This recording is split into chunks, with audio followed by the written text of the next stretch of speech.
Anda kembali bersama kami di Investor Market Today. Pemirsa, kredit macet perbankan berpotensi kian membengkak. Hal ini membuat pemerintah meminta perpanjangan jatuh tempo restrukturisasi kredit perbankan yang terdampak COVID-19 untuk kembali diperpanjang hingga tahun 2025. Berdasarkan data dari Otoritas Jasa Keuangan atau OJK, rasio kredit bermasalah atau non-performing loan atau NPL gross perbankan mencapai 2,33% per April 2024. Atau sebulan setelah restrukturisasi kredit COVID-19 dihentikan. Angka ini pun kian merangkak naik dari bulan sebelumnya, di mana per Maret 2024 NPL gross berada pada level 2,25%. Selain itu, NPL net juga naik menjadi 0,81% per April 2024 ketimbang bulan sebelumnya yang hanya 0,77%. Dibandingkan dengan akhir tahun lalu, angka tersebut juga naik dari NPL gross pada Desember 2023 sebesar 2,19% dan NPL net 0,71%. Terkait dengan hal tersebut, Menteri Koordinator Bidang Perekonomian Erlangga Hartarto menyebut perpanjangan stimulus tersebut merupakan arahan dari Presiden Joko Widodo. Kebijakan itu bertujuan untuk mengurangi beban perbankan dalam mencadangkan kerugian akibat kenaikan kredit bermasalah.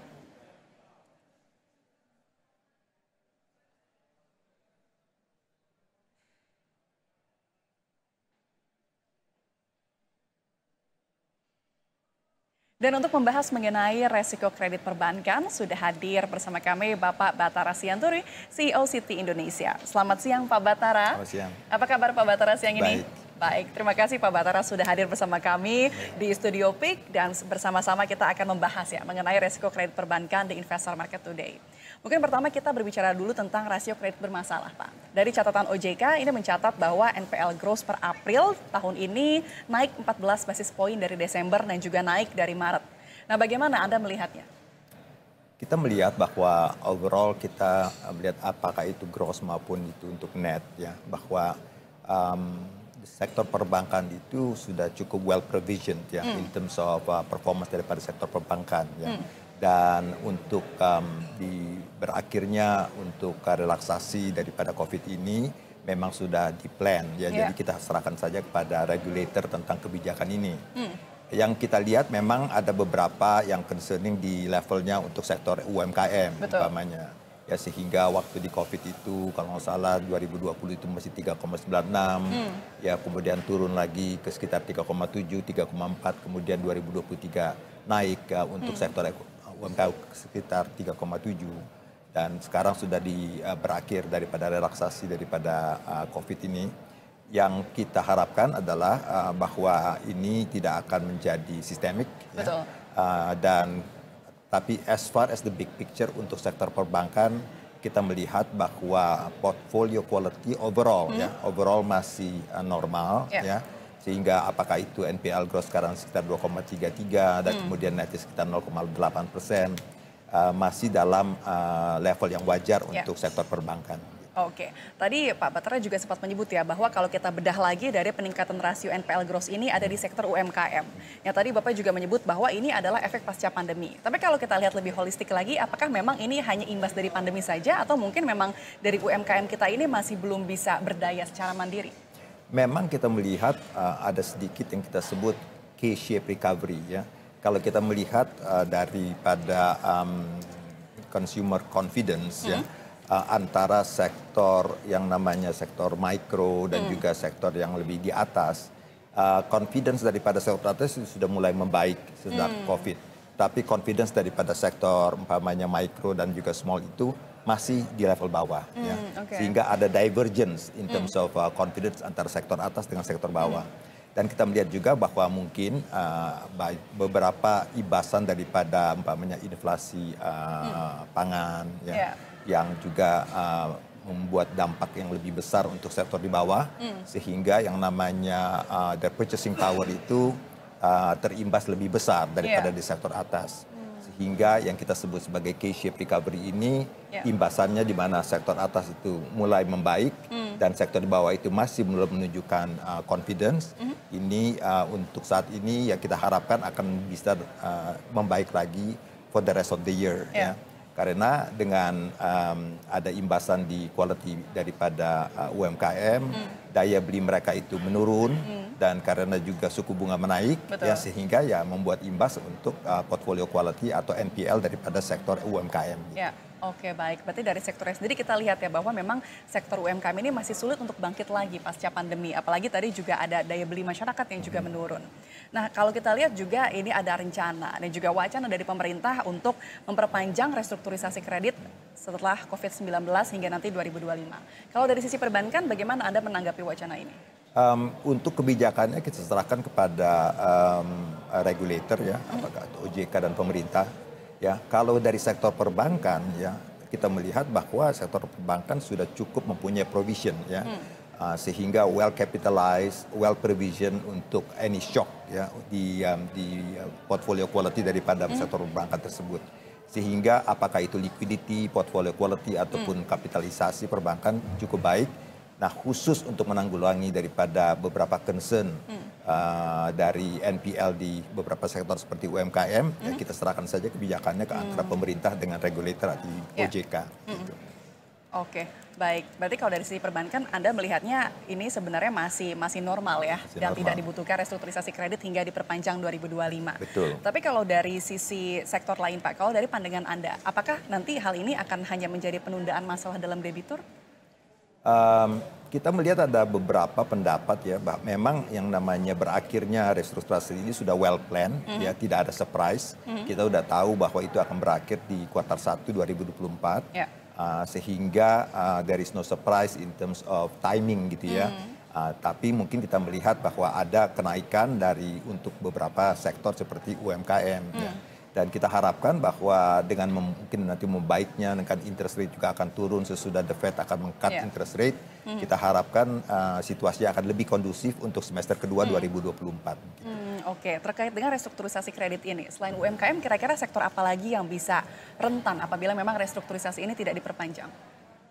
Kita melihat bahwa ya mungkin beberapa sektor itu agak sensitif terhadap high interest rate ya, yang belum juga turun-turun ya, apakah itu sektor perumahan, KPR, itu auto financing, itu adalah beberapa sektor yang sedikit sensitif ya untuk terhadap high interest rate environment.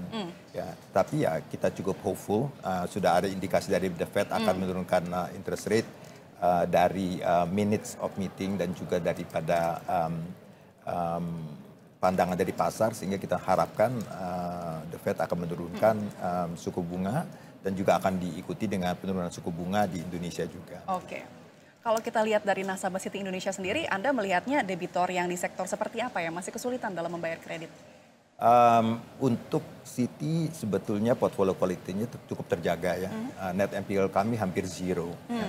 Dan kita melihat bahwa klien-klien ini cukup well diversified ya, sehingga tidak ada concentration sektor gitu ya untuk in terms of portfolio quality. Jadi dengan ada diversifikasi in terms of types of sectors ataupun itu multinational ataupun itu local corporates, kita melihat sementara ini bahwa belum ada concern untuk portfolio quality daripada Citi di Indonesia. Oke, nah kita berbicara tentang sektor dari sisi eksternal, tadi kita sudah sempat menyinggung ya, ada high interest dari The Fed. Dan kalau meskipun memang masih ada berbagai pandangan, namun The Fed sendiri memberi sinyal hanya ada pemangkasan 1 kali di tahun ini. Bagaimana dampaknya ke sektor perbankan?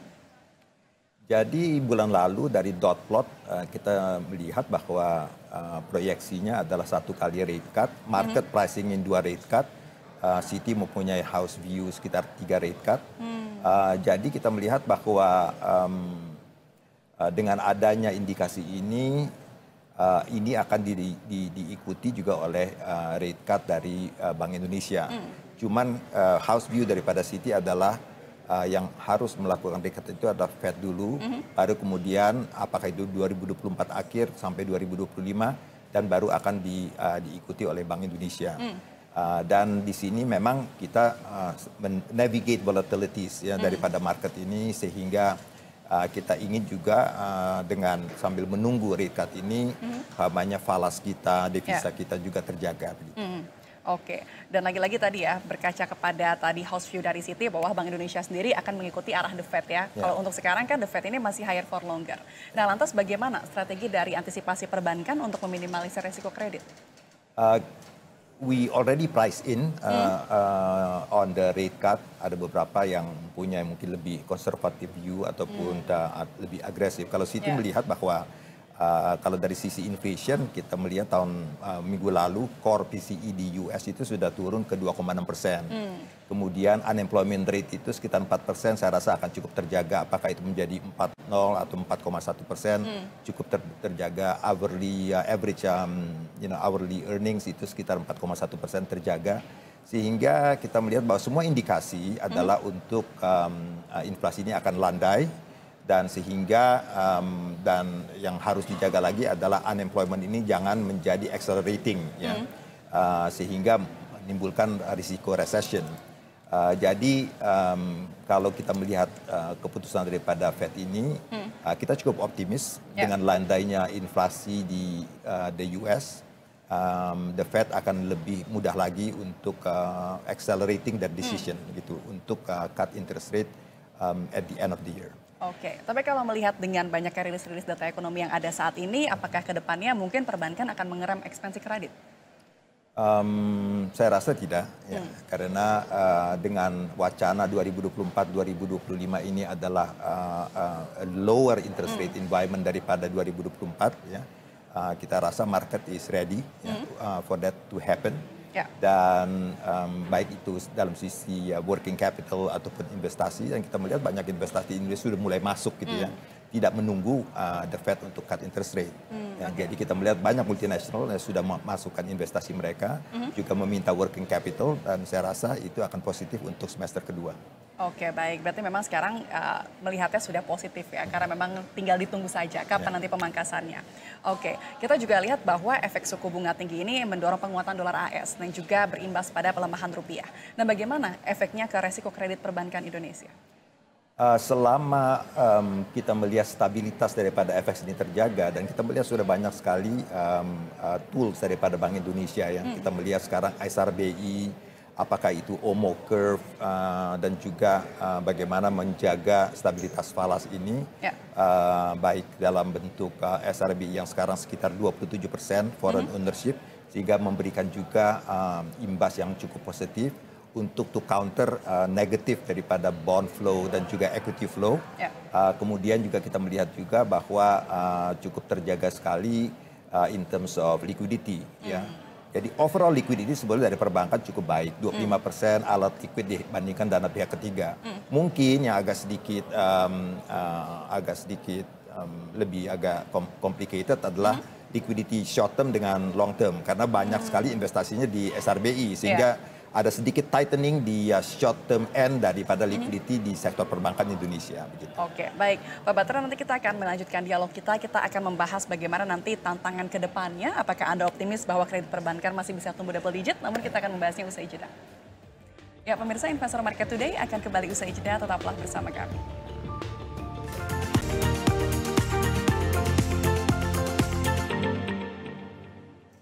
Anda kembali bersama kami di Investor Market Today. Kita akan melanjutkan dialog dengan Bapak Bathara Sianturi, CEO Citi Indonesia.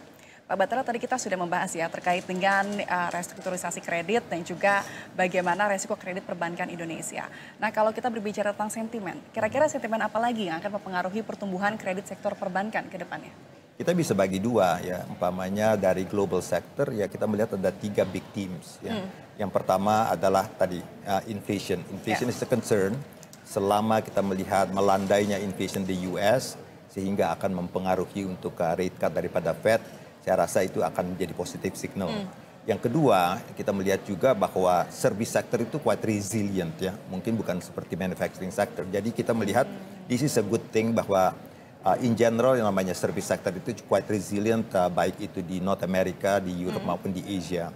Yang terakhir adalah geopolitical tension dan juga political change. Ya. Kita melihat bahwa Indonesia sudah completed pilpresnya, kemudian India juga, South Africa, kemudian juga kita melihat juga bahwa UK akan melakukan election tanggal Juli 4 ini.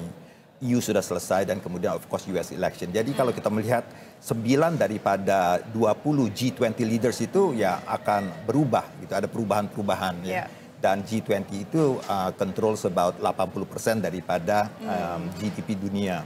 Jadi dari 3 sektor itu ya resilient service sector, inflation dan juga geopolitical tension dan juga political change ini, saya rasa kalau umpamanya overall bisa tidak ada tension yang tidak perlu antara sekarang dengan year end, we look forward to a lower interest rate environment yang menjadi kondusif untuk ekonomi.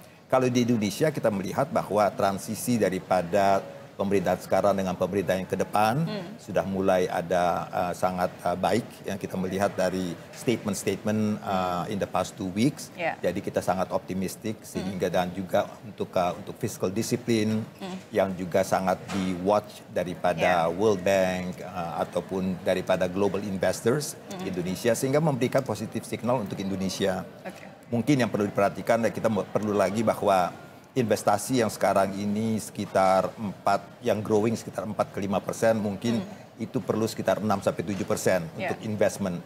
Itu yang akan menjadi boost untuk Indonesia sehingga 2024 ke 2025 ini growth yang kita harapkan 5% pas itu terjaga. Oke, nah dengan tadi banyak sentimen tadi kalau kita berbicara tentang target kredit perbankan, kita seberapa optimis bisa tumbuh double digit? Seperti yang dipaparkan juga di rapat Dewan Gubernur yang terakhir ya, bahwa optimistis itu untuk double digit 10-12% itu cukup terjaga. Ya. Mungkin untuk dana pihak ketiga single digit, ya, apakah antara 5-10%. Tetapi kita melihat bahwa karena semuanya market sudah price in akan ada rate cut, apakah itu satu kali oleh Fed, dari dot plot mereka ataupun 2 kali oleh markets, ujung-ujungnya adalah we will have a lower interest rate environment untuk 2024 ke 2025. Ya, oke baik. Berarti tadi mungkin optimismenya masih di 10-12% ya, tapi yang jelas memang kita bisa excited lah untuk menanti adanya lower interest rate. Kalau dari Citi Indonesia sendiri, berapa target kinerja Citi Indonesia di 2024? Kita juga baru selesai dengan kuartal 1 dan juga kuartal 2 ini akan sebentar lagi diumumkan. Kita melihat bahwa kita cukup optimis walaupun itu akan single digit untuk kredit dan juga untuk dana pihak ketiga. But we see a great optimism daripada multinational business kita. Ya, kalau kita melihat pertumbuhan daripada multinational business Citi, untuk US multinational itu tahun lalu tumbuh 17%. Kemudian European multinationals yang invest ke Indonesia itu tumbuh sekitar 11%. Dan juga Asian names itu multinational dari Asia itu tumbuh sekitar 7%. Driven by Chinese names. Dan Chinese name itu double digit invest di Indonesia.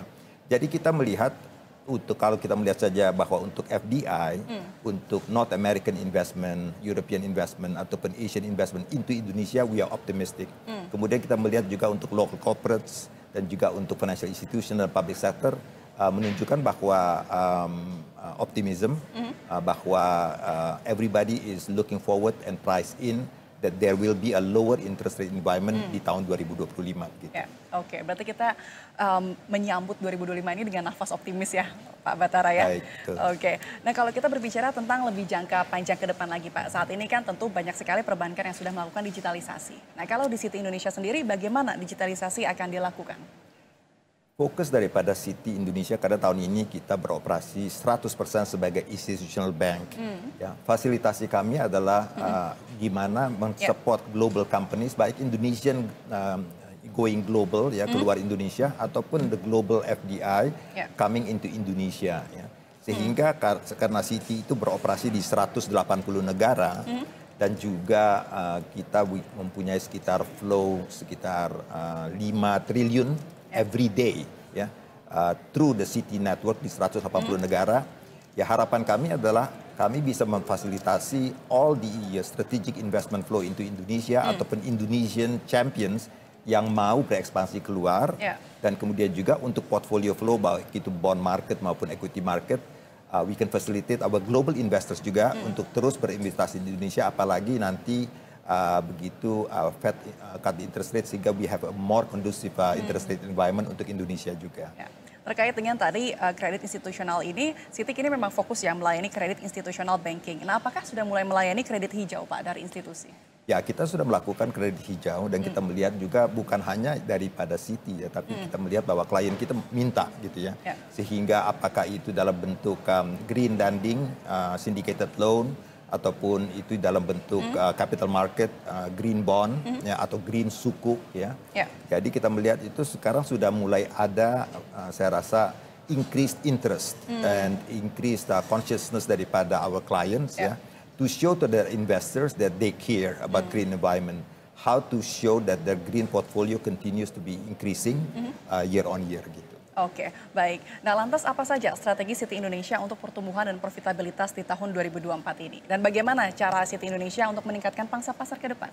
Ya, kita jadi fokus sesudah penjualan daripada consumer bank tahun lalu dan kita fokus 100% di institutional bank. Our focus is investment banking, corporate banking, commercial banking, kemudian transaction banking di 180 negara, dan juga custody service dan of course global markets atau trading ya. Jadi dari 6 bisnis tersebut kita harapkan kita dapat memberikan nilai tambah untuk our corporate bank customers, kemudian juga untuk our FI customers, financial institution, public sector, dan juga untuk local corporates.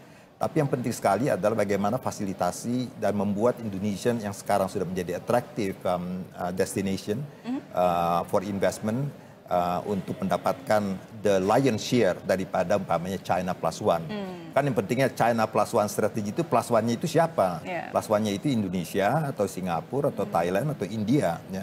So by facilitating the global trade and the global flows, we hope that global investors, kita melihat juga investasi daripada BYD, Microsoft, Pepsi, Hyundai Mobis sudah datang ke Indonesia.